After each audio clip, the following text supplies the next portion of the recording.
Olá, tudo bem? Hoje nós vamos falar um pouquinho sobre o direito diplomático e o direito consular.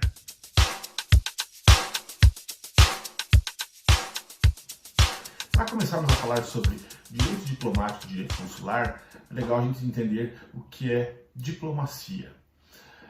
Diplomacia é a forma pela qual os estados mantêm as boas relações mútuas aí uns com os outros. Então, qualquer meio pelo qual os estados mantêm relações uns com os outros, seja para fins políticos, seja para fins legais, jurídicos, enfim, isso a gente entende por diplomacia, uma forma aceita mundialmente aí. Então, através dos agentes autorizados, os estados mantêm boas relações uns com os outros. Isso a gente entende como diplomacia. Repetindo, podem ser relações legais, políticas, culturais e por aí vai. O direito diplomático é basicamente regulado pela Convenção de Viena sobre Direito e Relações Diplomáticas de 1961.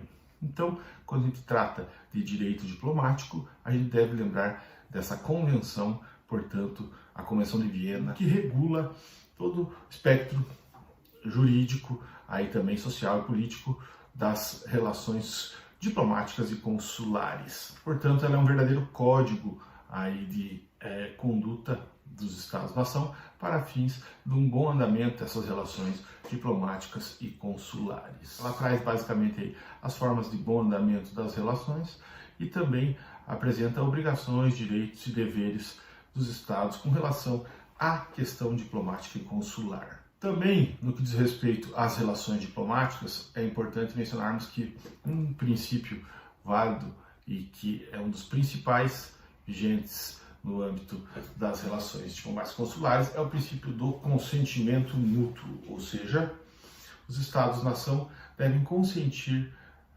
em se relacionar. Também é importante falarmos que existe no âmbito do direito diplomático o direito de legação. E esse é fundamental, porque consiste na base do direito diplomático internacional.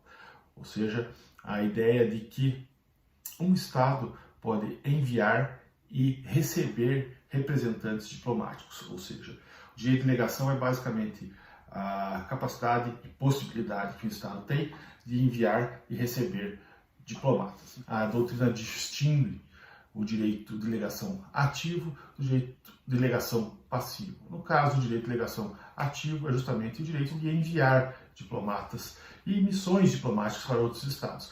E o direito de legação passivo é o direito que o Estado tem de receber, aí, portanto, missões diplomáticas ou representantes dos estados, de outros estados no seu estado. A doutrina também costuma distinguir os estados que enviam as missões diplomáticas dos estados que recebem as missões diplomáticas da seguinte maneira: o estado que envia uma missão diplomática é chamado de estado acreditante e o estado que recebe uma missão diplomática é chamado de estado acreditador.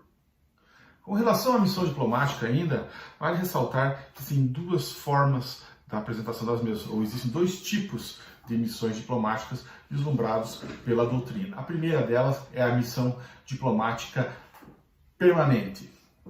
Via de regra, a gente fala em missão diplomática permanente, nós devemos lembrar dos consulados, ou seja, os consulados são aqueles locais onde basicamente o Estado-nação acreditador aí recebe um Estado acreditante e ali o Estado acreditante terá o direito de, dentro do Estado acreditador, tratar de assuntos referentes aos seus nacionais, portanto, auxiliá-los aí em outros países. Então, os consulados são basicamente missões diplomáticas permanentes, porque, em tese, eles são criados para a representação das pessoas aí do Estado acreditante no Estado acreditador. Portanto, quando a gente fala em consulado, a gente deve lembrar que é uma missão, via de regra, permanente, autorizada através do consentimento mútuo dos Estados. E também existem as missões diplomáticas temporárias. Quando a gente fala em missões diplomáticas temporárias, a gente deve lembrar aí que são missões que são organizadas e enviadas para um determinado assunto ou para um determinado fim, e elas não se manterão para sempre, claro, na sua função, no seu intuito. É legal dizer aí, como um exemplo, missões temporárias, uma missão diplomática recente, que foi a missão diplomática da ONU no Haiti para fins de reconstrução daquele país. Então, o Brasil enviou uma missão diplomática temporária para o Haiti para fins de reorganização política e social, uma vez que aquele país sofreu várias intempéries e também teve sérios problemas políticos. Portanto, a gente está diante aí de uma missão diplomática temporária do Brasil pela ONU no Haiti. O Brasil representando a ONU no Haiti. Então, são alguns aspectos referentes às questões das missões diplomáticas permanentes e das questões diplomáticas temporárias. Legal de mencionar também que no Brasil, membros do Legislativo podem participar também de missões diplomáticas, conforme está disposto aí no artigo 56, inciso 1 da Constituição Federal. Todavia, se ele for membro do Legislativo nomeado aí chefe da missão diplomática, ele perde automaticamente seu mandato. Quem efetivamente faz parte dessas missões diplomáticas? A gente sabe aí que cada país tem a possibilidade, tem a prerrogativa, a faculdade de escolher quem são os membros da missão diplomática ou das suas missões diplomáticas. A gente vai analisar agora de que maneira isso se organiza perante o direito internacional ou até mesmo o que a doutrina entende sobre os membros das missões diplomáticas. Bom, primeiro podemos começar falando sobre o chefe da missão diplomática. Ele exerce o cargo, vamos dizer assim, de maior poder na missão diplomática e tem autonomia para dar ordens e o maior posto hierárquico da missão, portanto aí liberdade para organizar as atividades da missão. A doutrina apresenta algumas nomenclaturas para o chefe da missão diplomática. Ele pode ser chamado de embaixador, de núncio, de enviado, de ministro ou ainda de encarregado de negócios. Geralmente a expressão núncio é utilizada para o membro chefe da missão diplomática da Santa Sé. Também é legal de mencionarmos que a expressão embaixador é utilizada, o título de embaixador é utilizado por aqueles que são indicados pelo chefe do executivo, não necessariamente passando por uma carreira diplomática. Então, os embaixadores são indicados pelo executivo, pelo chefe do executivo, e não precisam ter cumprido com um rol aí de requisitos como aqueles exigidos para alcançar o cargo de diplomata, portanto, uma carreira diplomática. A doutrina traz ainda a expressão acreditação. O que seria a acreditação? A acreditação é a aceitação do Estado acreditador do enviado pelo Estado acreditante como o chefe da missão diplomática, ou até mesmo a acreditação da missão diplomática. Isso acontece através da carta de acreditação. Todavia, antes da aceitação da acreditação, portanto, antes da aceitação do chefe da missão diplomática no Estado acreditador, nós temos aí o que a doutrina chama de agreement. O agreement é uma espécie de consulta prévia, uma espécie de análise confidencial que o Estado faz para ver se realmente aceita o chefe da missão diplomática através da carta de acreditação. Então temos aqui a carta de acreditação, que é quando o Estado acreditador aceita o chefe da missão diplomática, portanto, no seu Estado, e temos também o agreement. O agreement é essa consulta que o Estado faz entre os seus, confidencial, para ver se esse chefe da missão diplomática realmente está apto para exercer a sua função no Estado acreditador. Mas além do chefe da missão diplomática, nós temos os demais membros da missão diplomática. A gente fala em membros do pessoal diplomático, nós estamos falando em agentes diplomáticos, né?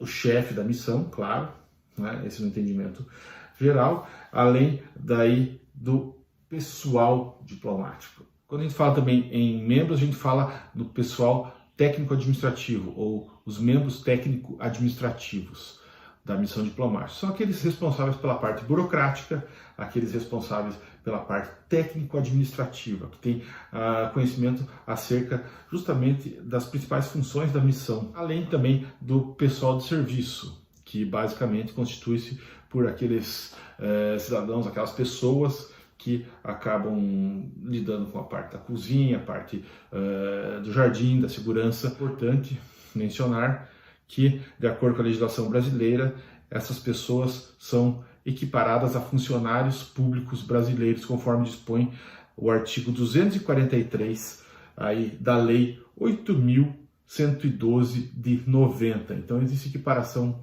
aí dos funcionários públicos brasileiros, inclusive os auxiliares locais ou membros do pessoal de serviço, o enquadramento deles como funcionários públicos brasileiros. E com relação ao local da missão diplomática, quais são os locais das missões diplomáticas? Onde elas se instalam, não é?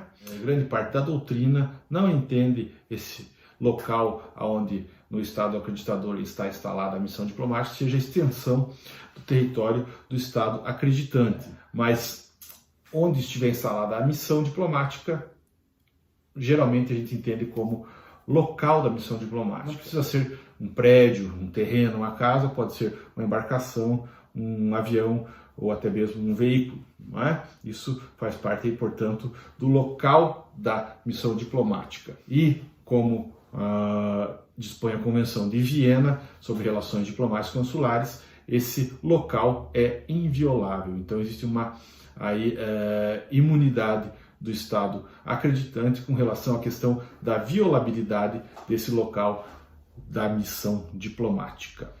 Quando a gente fala em terreno, em loja, em prédio, enfim, em casa, onde está instalada a missão diplomática, a gente consegue verificar que boa parte dos países acreditadores de missões diplomáticas acabam cedendo aos estados acreditantes esses imóveis para fins das missões diplomáticas como um privilégio. Tá? Em Brasília, mesmo perto da esplanada dos ministérios, nós temos vários locais de missões diplomáticas que foram cedidos pelo Brasil a países acreditantes de missões diplomáticas e consulares.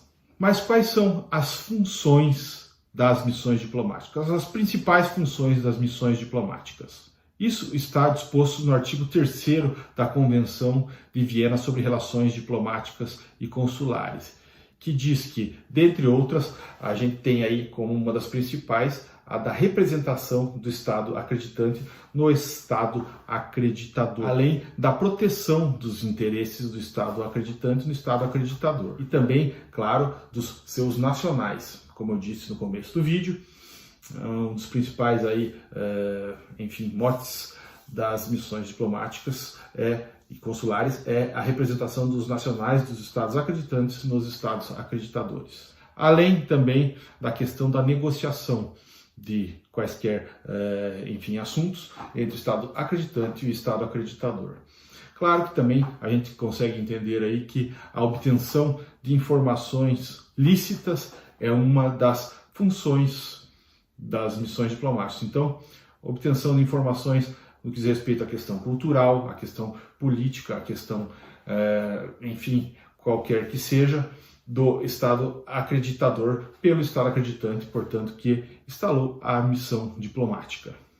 Claro que o pessoal da missão diplomática deve respeitar aí as regras do Estado acreditador. Uma das funções das missões diplomáticas é a da promoção da amizade e desenvolvimento de laços culturais, sociais, econômicos. Isso também faz parte, portanto, das funções das missões diplomáticas. Então aí nós temos alguns estudos introdutórios com relação à diplomacia, às relações diplomáticas e consulares entre os Estados-nação.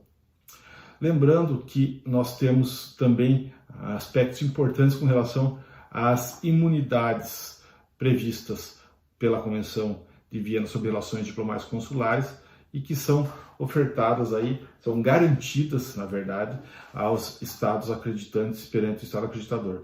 A gente pode falar em imunidade tributária, imunidade trabalhista, imunidade real, imunidade pessoal e por aí vai, além, claro, da questão da inviolabilidade que já mencionamos, mas as imunidades, inclusive imunidade de jurisdição, a gente verá junto com os privilégios diplomáticos num próximo vídeo. Beleza, pessoal? Aí, noções gerais da parte das relações diplomáticas consulares, do direito diplomático e consular. Obrigado, até a próxima. Qualquer dúvida, qualquer sugestão, escreva abaixo do vídeo aqui que eu responderei o mais breve possível. Beleza? Obrigado. Tchau.